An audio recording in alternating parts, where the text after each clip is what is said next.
Cyclone એક્સપોર્ટની વરસાદને લઈને આગાહી દક્ષિણ ગુજરાત અને સૌરાષ્ટ્રમાં ભારે વરસાદની આગાહી કરવામાં આવી છે ત્યારે આગામી 3 દિવસ રાજ્યમાં સાર્વત્રિક વરસાદની આગાહી કરવામાં આવી છે।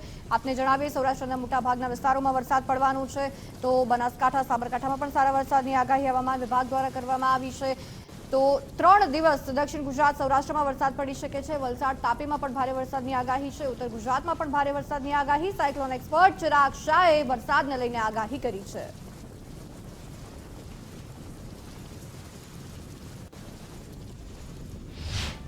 રાજ્યમાં નબળું પડેલું ચોમાસું ફરી એક વખત સક્રિય થયું છે। એક સાથે બે સિસ્ટમ સક્રિય થઈ કે જેના કારણે રાજ્યની અંદર સમગ્ર રાજ્યમાં વરસાદ વરસી રહ્યો છે।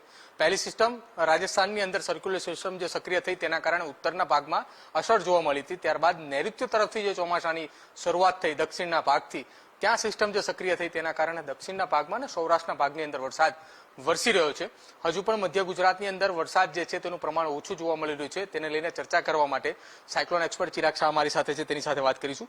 ચિરાગભાઈ, રાજ્યની અંદર બે સિસ્ટમ એક સાથે સક્રિય થઈ, ઉત્તર ગુજરાતના ભાગમાં અને દક્ષિણ ગુજરાતના ભાગમાં સાથે સૌરાષ્ટ્રની અંદર વરસાદી માહોલ જોવા મળી રહ્યો છે। કોઈ વિસ્તારની અંદર 4 ઇંચ 5 ઇંચ કરતા પણ વધારે વરસાદ વરસ્યો છે। શું કારણ? કેમ કે નબળું પડ્યું હતું ચોમાસું અને એક સાથે સક્રિય થવામાં લગભગ 4 દિવસ નહીં પરંતુ 10 દિવસ જેટલો સમય લાગ્યો અને હવે એ વરસાદ જે છે તે આગળ વધી રહ્યો છે। કઈ દિશામાં વરસાદ આગળ વધશે અને કેટલો વરસાદ પડવાની શક્યતા છે? જરૂર પ્રદીપભાઈ, આપણે અગાઉ વાત કરી હતી, આપણે 19 તારીખના જ્યારે તમે મારો આપણે ઓનલાઈન ગુજરાત ફર્સ્ટ ન્યૂઝના માધ્યમ દ્વારા વાત થઈ હતી કે મેં ત્યારે વખતે કીધું હતું કે 25મી જૂનથી જે આપણું વીક મોન્સૂન છે એ નોર્મલ મોન્સૂન 22-23 જૂન અને 25મી જૂનથી આપણું એક્ટિવ મોન્સૂનમાં કન્વર્ટ થશે। આજે એક્ટિવ મોન્સૂનનો પહેલો દિવસ છે એટલે જે આગાહી હતી અને જે અમારા જેટલા બી આગાહીકાર કે જેટલા બી હવામાન નિષ્ણાતો છે એના કહેવા પ્રમાણે આજે 25મી જૂનમાં ગુજરાતમાં લગભગ 75% જિલ્લાઓની અંદર આજે સાર્વત્રિક વરસાદની શરૂઆત થઈ ગઈ છે। હવે હાલમાં ગુજરાતમાં બે સિસ્ટમ આપણે જોઈ રહ્યા છીએ કે એક રાજસ્થાનની ઉપરની સૈનિક સિસ્ટમ સક્રિય છે અને નીચે જે ઓલરેડી આપણે જે અટકી ગયું હતું નવસારીથી આપણું ચોમાસું અટકી ગયું હતું એમાં જે 10 દિવસનો સમય લાગ્યો જેની પાછળ મેં એ વખત બી વાત કરી હતી કે તેના અનુકૂળ વાતાવરણ એને અનુકૂળ જે ભેજ જોઈએ કે અનુકૂળ જે હવા જોઈએ એ મળતી ન હતી અને એ વખતે વીક મોન્સૂનમાં કન્વર્ટ થઈ ગયું હતું અને એ વખતે બી આપણે વાત કરી કે અલનીના લાનીનાનું કન્વર્ઝન ટાઈમ હતો એટલે એ વસ્તુની આપણે અસર 10 દિવસ જોવા મળી। પણ જનરલી અમારા જે અનુમાન પ્રમાણે જે અમે છે ને 4 થી 5 દિવસની ગણતરી કરી એના કરતાં લગભગ એ 10 દિવસ એટલું વધારે થઈ ગયું। પણ હવે આજે 10-20 થવાની પાછળ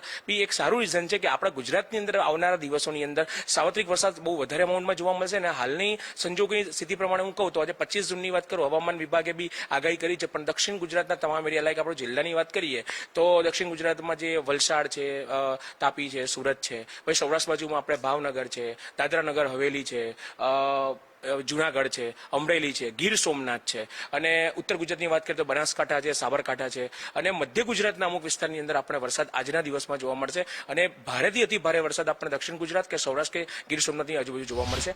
અને આવનારા 3 દિવસની જો વાત કરું 26, 27 ને 28 એ 3 દિવસમાં પણ ગુજરાતના લગભગ 75% જિલ્લાની અંદર ભારેથી અતિ ભારે વરસાદ જોવા મળશે, જેની અંદર હું અત્યારે હાલમાં વાત કરું તો એક સૌરાષ્ટ્રનો વિસ્તાર છે, દક્ષિણ ગુજરાતનો વિસ્તાર છે અને ઉત્તર ગુજરાતના ઘણા બધા વિસ્તાર છે। હાલના સંજોગોમાં મધ્ય ગુજરાતની અંદર અત્યારે અમારા અનુમાન પ્રમાણે થોડોક વરસાદ જે આપણે એક્સપેક્ટ કરી રહ્યા છે એના પ્રમાણે થોડો ઘણો ઓછો છે, પણ એ પણ આવનારા દિવસોમાં 28-29 જૂન પછી સાર્વત્રિક વરસાદના રૂપમાં આપણા મધ્ય ગુજરાતની અંદર પણ વરસાદ આપણે જોવા મળશે। ખેડૂતો માટે કેવો વરસાદ કહી શકાય? કેમ કે અગાઉ પણ આપણે જયારે વાત કરી હતી ત્યારે એવી વાત હતી કે 25 તારીખ બાદ રાજ્યની અંદર ખેડૂતો માટે આનંદના સમાચાર, કેમ કે વાવણી લાયક વરસાદ પડી શકે તેવી શક્યતા। હવે આ ખેડૂતો માટે કેવો વરસાદ કહી શકાય?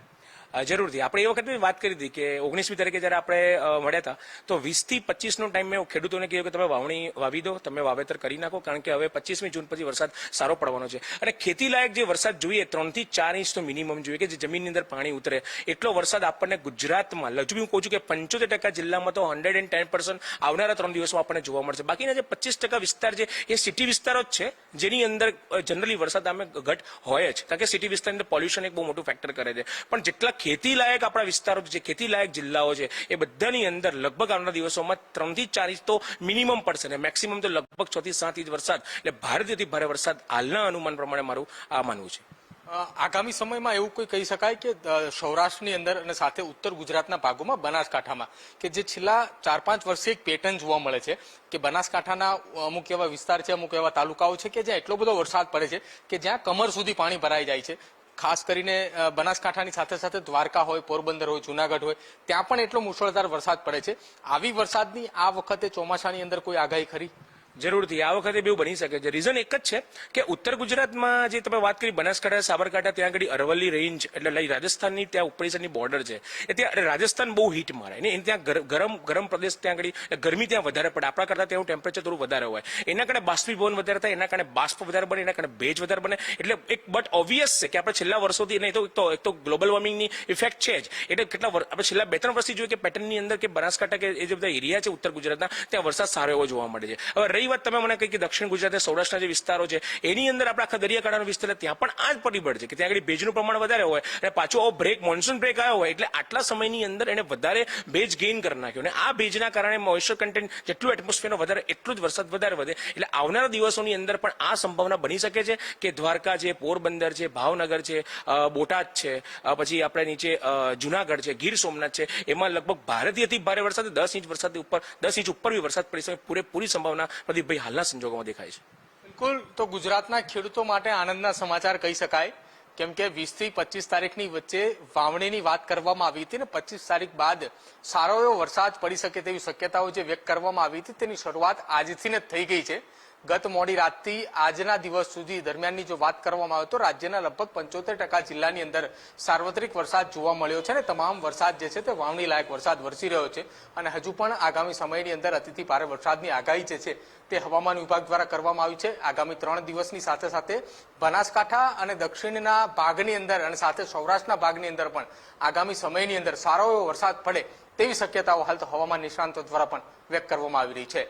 કેમેરા પર્સન વિજય પરમારની સાથે પ્રદીપ કચ્છિયા, ગુજરાત ફર્સ્ટ, અમદાવાદ.